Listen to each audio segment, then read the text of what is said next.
Summary: Problematic Summer Romance by Ali Hazelwood.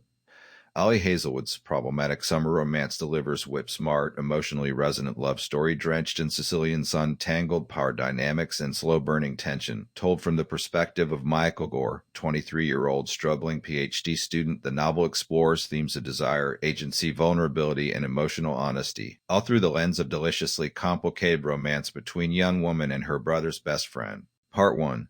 A crush that shouldn't be.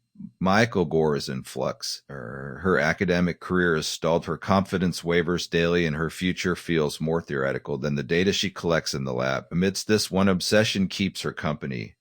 Conor Harkness, her brother Adrian's 38-year-old best friend and wildly successful biotech entrepreneur. Conor isn't just older. He's distant, intimidatingly accomplished, and maddeningly principled. Maya, he's also magnetic, puzzle she can't stop analyzing. He barely acknowledged her existence when they were younger, but now that she's an adult, the tension between them is undeniable. Every look carries an unspoken question. Every conversation drips with what's unsaid. But Conor is firm.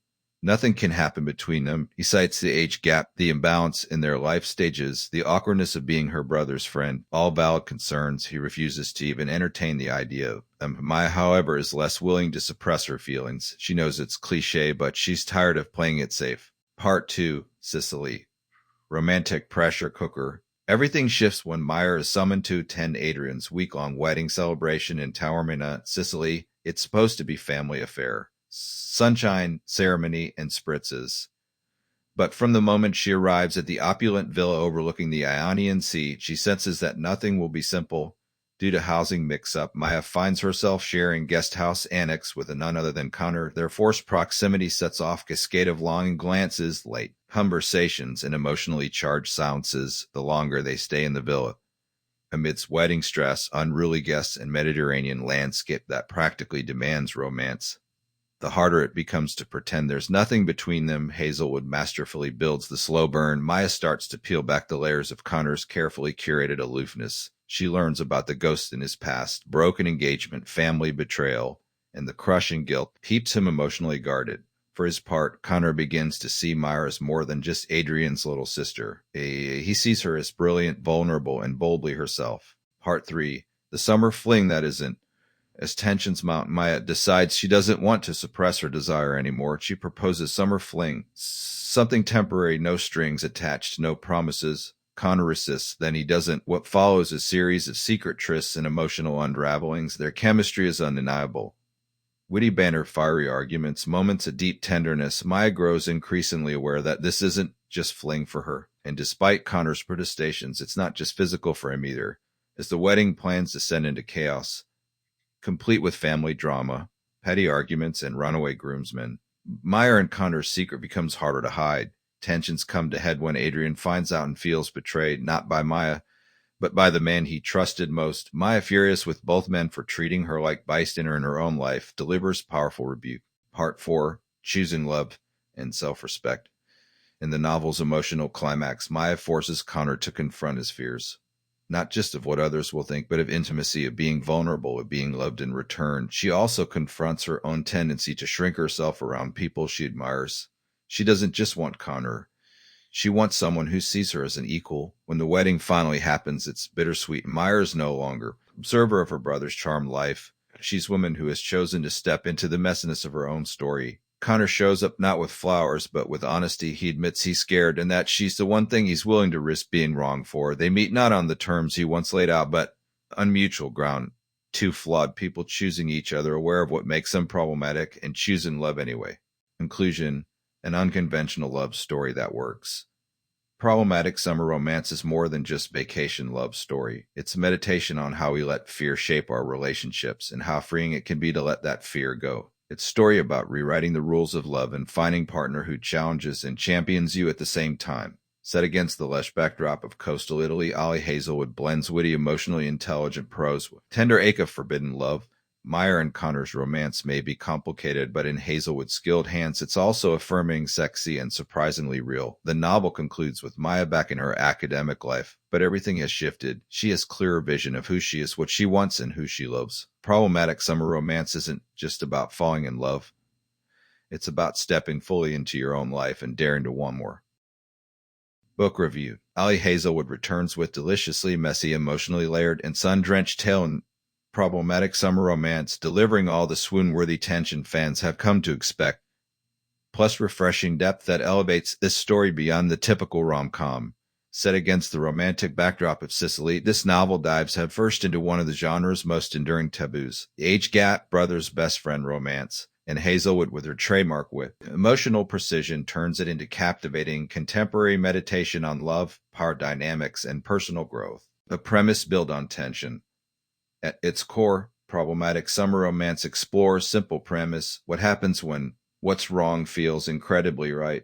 Maya Killgore's 23-year-old PhD student navigating the chaos of academia, anxiety, and uncertain self-worth. Conor Harkness is 38, biotech mogul, emotionally reserved, and most importantly, her older brother Adrian's best friend.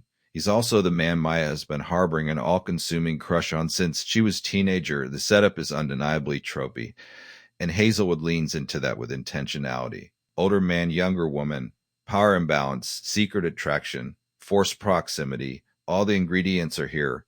But what sets this book apart is the nuance with which Hazelwood handles these dynamics. This isn't romance that glosses over uncomfortable truths. It confronts them, often through the voice of Maya herself, whose internal monologue brims with awareness, self-deprecating humor, and moments of aching vulnerability. Conor, meanwhile, is not the typical brooding alpha. He's deeply flawed, but self-aware, grappling with guilt, grief, and the ethics of desire. From the very beginning, he's adamant about keeping his distance, citing not just the age gap, but the inherent imbalance in their respective stages of life.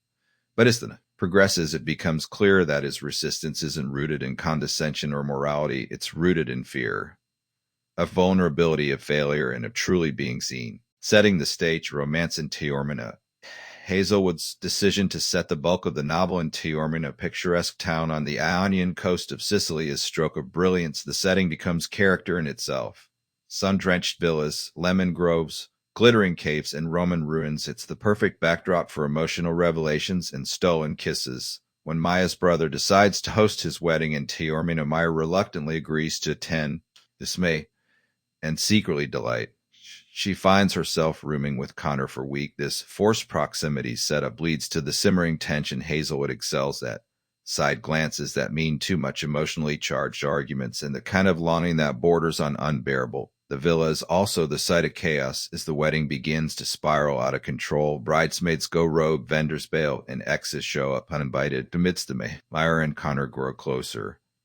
Not just physically, but emotionally, they begin to unravel each other slowly and unexpectedly, revealing past traumas and hidden hopes. Chemistry and consent. One of Hazelwood's strengths is writing sexual tension that doesn't rely solely on physical description. The chemistry between Maya and Conor is built through dialogue, glances, hesitation, and the ever-present awareness of risk. Every moment between them feels charged with history and possibility, yet for all its heat, problematic summer romance is deeply grounded in consent and agency. Hazelwood takes care to address the thorny realities of the relationship. The age difference, the mentor-mentee dynamic. Conor isn't Maya's boss, but he's an influential figure in her professional orbit, and the impact of family ties.